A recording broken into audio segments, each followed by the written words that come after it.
as a promoter of Delta State, and that is, number one, another student was the salesperson that sold me on coming to Delta State.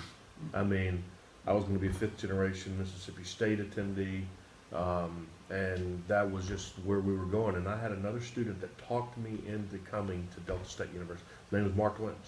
Actually became my fraternity big brother, but he was the one that said, because at the time I was going into pre-med, that was where I wanted to go, and he goes, Delta State has got the best admission as a percentage into med school of any college in the state of Mississippi.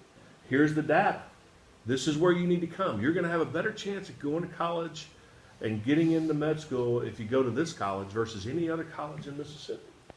And he sold me on Delta State using statistical information and the strength from which Delta State had. And I think we got away from that. I'm not so sure that we have as many Delta State promoters out there as we once did in the early days, for whatever reason.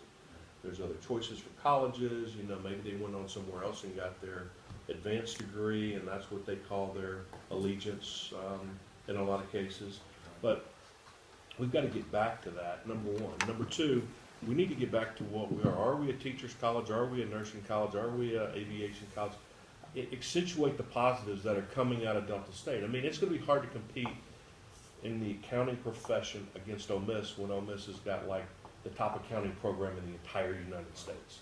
We need to offer accounting, don't get me wrong, but is that the department we want to accentuate as the top place for which to come to Delta State? Probably not, because Ole Miss is going to run right over you and they say, look at our cost benefit analysis of going here at Ole Miss versus going to Delta State. So find our niche